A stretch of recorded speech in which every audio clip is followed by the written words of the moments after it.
आमदार साहेब, या गावातील जनता मला म्हणायची, तू एवढा मोठेपणा सांगतोय, मी आमदार साहेबांच्या एवढा जवळचा माणूस आहे. 1 वर्ष झालं विधानसभा संपून, आमदारकी संपून, अजून आमदार साहेब आपल्या गावामध्ये आले नाहीत. कोनेरीकरांनो, 2 कोटीपैकी अर्धा कोटी म्हणजे 50 लाख ह्या कोनेरीसाठी आपल्या आमदार साहेबांनी आमदार फंडातून 50 लाखाचा निधी दिलाय. आणि काही समाजकंटक या गावातील पोस्ट करतायत की माजी आमदार यशवंत तात्या माने यांच्या निधीतून आमदार रस्ता मंजूर करेन, त्या टायमाला तुमच्या गावामध्ये पाय ठेवेल. रात्रीच्या अडीच वाजेपर्यंत विकास कामाची यादी करणारा आमदार ह्या महाराष्ट्रामध्ये शोधून सापडणार नाही.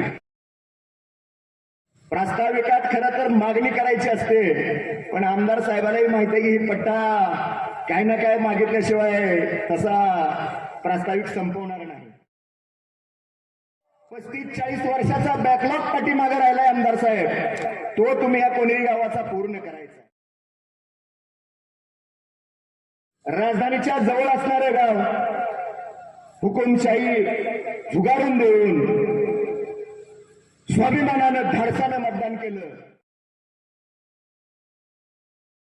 तुमचा आमदार साहेब हा विरोधकांचा एखादा कार्यक्रम असेल तर मी गावात येत नाही आमदार साहेब, कुठल्या दुसऱ्याच्या कामाचं श्रेय घ्यायची माझी अवलाद नाही, आणि माझ्या सुद्धा कार्यक्रमाचं कुणी श्रेय नालायकाने घेऊन ये. आमदार साहेबांना फंड होता आमदार निधीतून. कोनेरीकरांनो, 2 कोटीपैकी अर्धा कोटी म्हणजे 50 लाख ह्या कोनेरीसाठी आपल्या आमदार साहेबांनी तो फंड दिला. या व्यासपीठावर बसलेल्या मान्यवरांना पण वाटते की आमदार साहेब एवढं काय खास कोनेरीमध्ये तुम्हाला पाहायला मिळालंय किंवा काय तुम्हाला असं उमगलंय. पण समोर बसलेली तुमच्यासारखी स्वाभिमानी जनता, अत्यंत स्वाभिमानी असणारी जनता, हे पाहूनच आमदार साहेबांनी आपल्या गावासाठी एवढं प्रेम दाखवलं.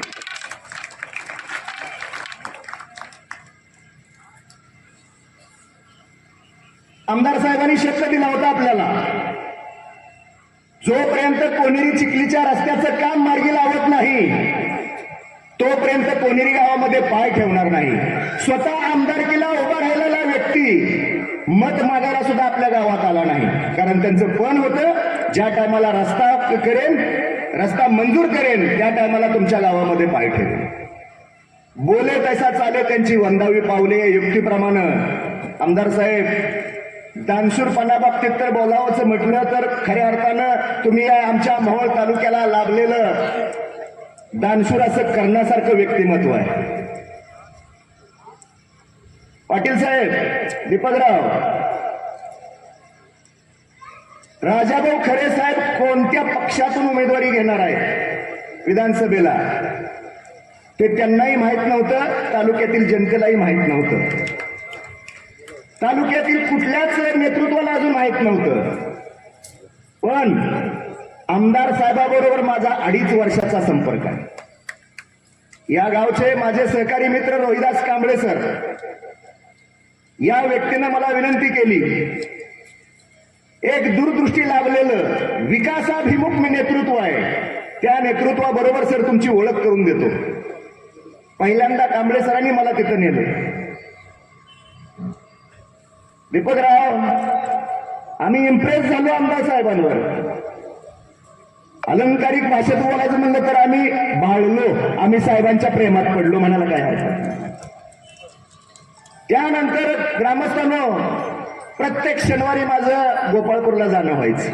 शाळा सुटली की दुपारी तुंगतवरून निघाला पाटील सर गोपाळपूरला, आणि आमदार साहेब सांगतील तुम्हाला प्रत्येक भेटीमध्ये रस्त्यांचीच मागणी. एकदा तर आमदार साहेबांनी रात्रीच्या 12-1 वाजता निरोप दिला, काही पण करून 2 कोटीचा निधी आहे, हा मार्गी लावायचा, तुम्हाला यावं लागतंय. रात्रीच्या 2:30 वाजेपर्यंत विकास कामाची यादी करणारा आमदार ह्या महाराष्ट्रामध्ये शोधून सापडणार नाही. एक बहुजनाचं पोरग मनामध्ये खुंगाट बांधली, गोरगरिबांसाठी काहीतरी करण्याची तळमळ होती या माणसामध्ये, म्हणून खऱ्या अर्थानं हा बहुजन समाज जागला.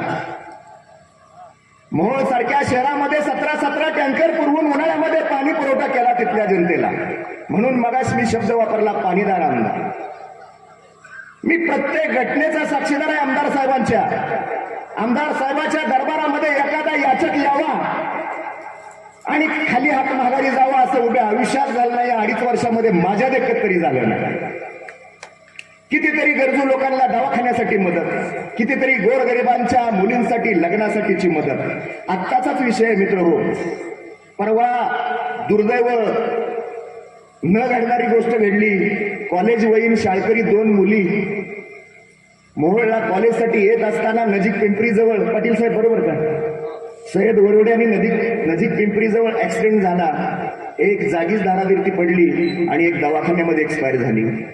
एक सामाजिक भान ठेवून कोणीचा कार्यक्रम थोडा लेट होऊ द्या म्हटले आमदार साहेब, पण मला त्या कुटुंबियांना भेट द्यायची.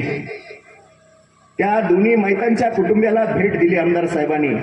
असं संवेदनशील असणारं असं व्यक्तिमत्व आपल्या तालुक्याला लाभलंय. खऱ्या अर्थानं या तालुक्यातील जनता धन्य झाली असं म्हणायला काही हरकत नाही.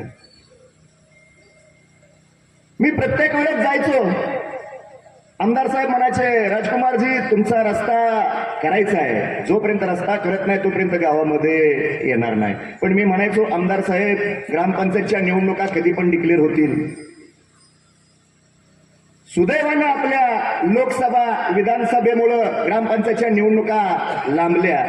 त्यामुळं ग्रामपंचायतची निवडणूक लांबल्यामुळं सुदैवानं आपल्या असा शब्द वापरतोय, आमदार साहेबाला योग्य वेळ ती आली आणि आमदार साहेबांनी आपल्यासाठी चक्क 50 लाख रुपये त्या रस्त्यासाठी दिले.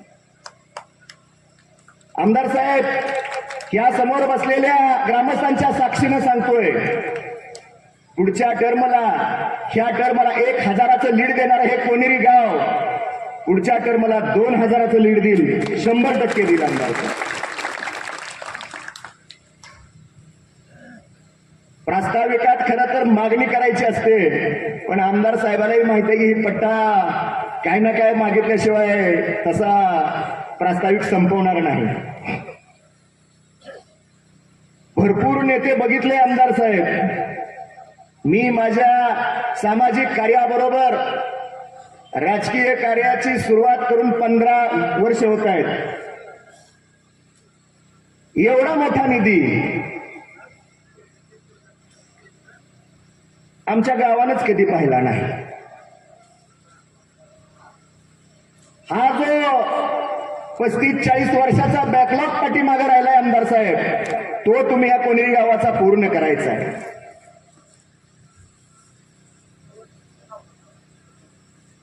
तुमच्या विधानसभेला या गावातील बहुजन समाज, बौद्ध समाज असेल, मातंग समाज असेल, एवढी एकी दाखवली, एकही मतदान आमदार साहेब बाहेर गेले नाही. आज हे अभिमान आहे समाजाबद्दल. म्हणून तर आज आपण 1000चं मताधिक्य मिळवू शकलो आणि या समाज बांधवाच्या खांद्याला खांदा लावून गावातील इतर सर्व जाती धर्माची लोक एकत्र आली आणि राजधानीच्या जवळ असणारं गाव हुकुमशाही झुगारून देऊन स्वाभिमानानं धाडसानं मतदान केलं. भरपूर सभा गाजवल्या त्या लोकांनी. फक्त वहिनी साहेब या गावामध्ये आल्या, भाऊ आले, डोंगरे परिवार आला, उमेश दादा आले, पेनुरकर दाजी आले, बापू आले, पण तुम्हाला दिलेल्या शब्दाप्रमाणे तुम्ही आला नाहीत. तुम्ही न येता तुमच्यासाठी एवढं जागणारं गाव आहे. आमदार साहेब तुम्हाला वाटेल मी काहीतरी खुश करण्यासाठी बोलत नाही, यांच्या साक्षीनं बोलतोय. 2000ला काहीच कमी पडणार नाही पुढच्या पंचवार्षिकला. आमदार साहेब हे रोजंदारी करणारं गाव होतं 10 वर्षापूर्वी. उपजीविकेसाठी इथल्या 80% लोकांना मजूर म्हणून, मग त्यामध्ये बायका असतील, पुरुष असतील, गाव सोडून वहाणामध्ये बाहेरच्या पाण्याच्या भागात जिथं इरिगेशन एरिया तिथं खुरपणासाठी बायकांना जावं लागलं. आष्टी उपसा सिंचन सारखी योजना आली, ती पण आमदार साहेब युतीच्या काळात मनोहर जोशी जेव्हा मुख्यमंत्री होते त्या टायमाचं ह्या योजनेला जन्म दिला गेला. आणि सुदैवानं आमदार साहेब तुमचे मार्गदर्शक, तुमचे मित्र जेव्हा सत्तेत आले तेव्हाच परत पाणी या भागाला मिळालं, त्याच उपसा सिंचन योजनेला. आज हजारो एकर, शेकडो एकर ऊस या भागामध्ये पिकतो आणि या भागातली माती आमदार साहेब वेगळीच आहे. मोहोळ तालुक्यामध्ये सर्वाधिक जास्त गव्हर्नमेंट सर्वंट असणार हे माझं गाव. व्यासपीठावर बसलेले गाडेसर आहेत, त्यांची मुलं क्लास 1 आहेत. आमचे शेळके अप्पा आहेत, त्यांची मुलं क्लास 1 आहेत. आताच एमपीएससी मध्ये राज्यात प्रथम आलेला विजयकुमार लामकाने, ज्यांचं फोन करून तुम्ही कौतुक केलं, शबासकीची थाप त्याच्या पाठीवर टाकली, तोही ह्याच गावचा आहे आमदार साहेब. पोलीसमध्ये 40-50 बांधव पोलीसमध्ये आहेत, 4-5 PSI आहेत, एमडी डॉक्टर 4-5 आहेत, अशी PWD खात्यामध्ये क्लास 1 आहेत. असे वेगवेगळ्या खात्यामध्ये या गावातील मुलं जॉब करतायत. गुणवत्ता फार आहे या गावामध्ये. फक्त दूरदृष्टी असलेल्या तुमच्यासारख्या आमदाराची फक्त या गावाला उणीव होती, तो तुमच्या रूपाने मिळाला. मग येताना तुम्हाला अतुल साहेबांनी सांगितलं लायब्ररी बद्दल, तुम्हाला दाखवली बाहेरून लायब्ररी. गावातील सुशिक्षित लोकांनी एकत्र येऊन त्या लायब्ररीमध्ये फर्निचर बसवलं. होतकरू मुलांना अभ्यासासाठी तिथं वेगवेगळ्या प्रकाशनाची पुस्तकं ठेवली. माझी एवढीच विनंती आहे, त्या लायब्ररीसाठी, त्या लायब्ररीच्या बांधकामाची जी काय थोडी डागडुजी करण्याची गरज आहे, त्याच्यासाठी तुम्हाला कोणत्या फंडातून निधी देता येईल तोही बघा. आणि चांगल्या प्रकाशनाची पुस्तकं आम्ही तुम्हाला सुचवू, ती पुस्तकंही तुम्ही आमच्या होतकरू गोरगरिबांच्या मुलासाठी उपलब्ध करून द्यावी, अशी एक माझी आवर्जून विनंती आहे.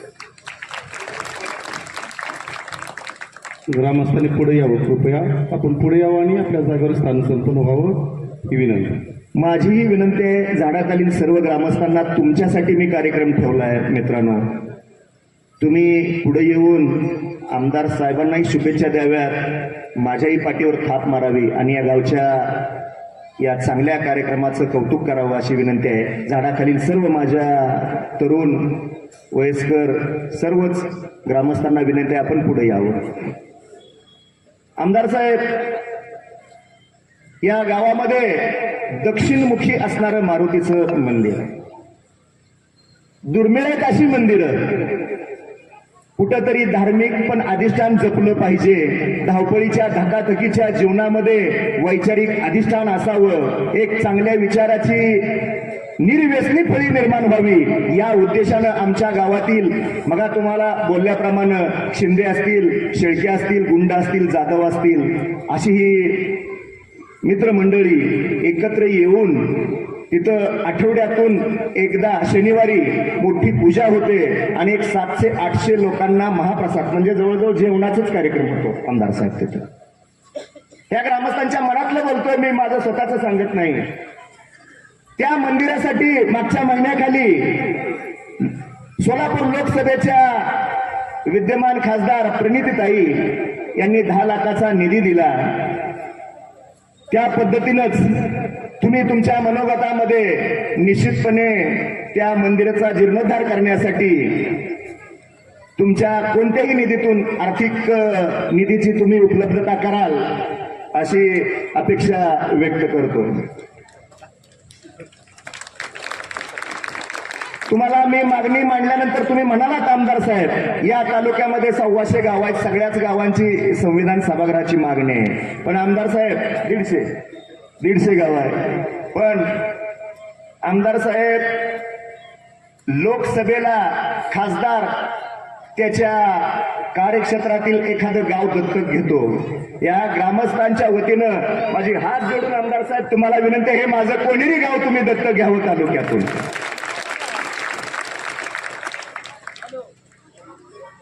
ते संविधान सभागृह एक देखणं, तिथं उभं राहावं, अशी बौद्ध समाजाची, आमच्या भावांची सगळ्यांची मागणी आहे.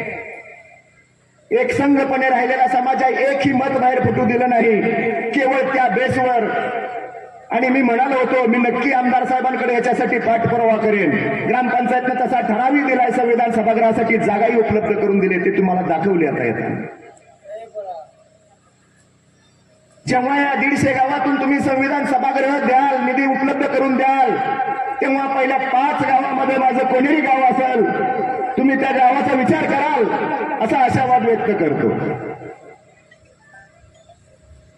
आमदार साहेब, कोणीरी चिखलीच्या वस्तीवर राहणाऱ्या ग्रामस्थांना जसा शब्द दिला, तसा मी काय माझ्या स्वतःच्या वस्तीवर राहणाऱ्या ज्या वार्डातून मी 2 पंचवर्षिक झालं निवडून येतोय, ज्या 3 नंबर वार्डातील माझ्या सहकार्याने मला या गावामध्ये ताट मानेनं राजकारण करायला शिकवलं, त्या स्वतःच्या वार्डाला आमदार साहेब मी रस्ता देऊ शकलो नाही. कारण माझा शब्द होता 4 नंबर वार्डासाठी पहिला रस्ता असेल, त्यानंतर 3 नंबर वार्डासाठी बघू. जवळजवळ बाकीचे रस्ते मार्गी लागलेत. पापरीला जाणारा बाळूबापू आवर्जून सांगतोय, पापरीला जाणाऱ्या रस्त्याची डागडुजी करण्याची गरज आहे. खड्डे पडलेत आमदार साहेब. मुख्यमंत्री ग्रामसडक योजनेतून तुम्ही येताना सिद्धेश्वर मंदिर सारोळेपासून येवतीपर्यंत तो रस्ता झालाय. थोडी डागडुजी करण्याची त्या रस्त्याची गरज आहे. आणि आमचे मुळे सर परवा भेटल्यानंतर वडाची वाडीचा रोडचा विषय त्यांनी घेतला. खरं तर मित्रांनो, या वडाच्या वाडी रोडचा कॉन्ट्रॅक्टर माझी आमदार आहे. आमदार साहेबांनी माझ्या देखत फोन केला कॉन्ट्रॅक्टर लोकांना, सब कॉन्ट्रॅक्टर जे असतात त्यांना, आणि त्यांनी सांगितलं मला बाकीचं काय माहित नाही, गोपाळपूरला माझ्या फार्म हाऊसवर यायचं. वडाची वाडी रोडचा सुद्धा विषय आमदार साहेब तुम्हाला बोलतील. आता मंजूर झालेलं काम आहे आमदार साहेब. नाले तिथे तयार झाले, ब्रिज म्हणजे असं तयार झाले बऱ्यापैकी. खाली फार खराब परिस्थितीतला तो वडाची वाडीचा रस्ता, तो एक रस्ता तुम्ही मार्गी लावाल आणि संविधान सभागृहाच्या ठिकाणी जो डीपी आहे, गाव डीपी, तो गाव डीपी जास्तीत जास्त इमर्जन्सी कसं तुम्हाला ती स्थलांतरित जागा कुणाला देता येईल, कुठं देता येईल, ह्याच्या संदर्भात तुम्ही त्या संबंधित कार्यालयातील कर्मचाऱ्यांशी संपर्क साधून तो प्रश्न तुम्ही मार्गी नक्की लावाल. आमदार साहेब, या गावातील जनता मला म्हणायची तू एवढा मोठेपणा सांगतोय, मी आमदार साहेबांच्या एवढा जवळचा माणूस आहे.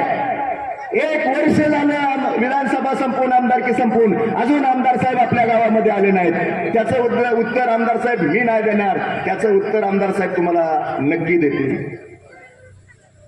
आणि हा विषय व्यासपीठावर घ्यायसारखा एवढा पण छोटे पण कार्यकर्ते नाहीत आमदार साहेब.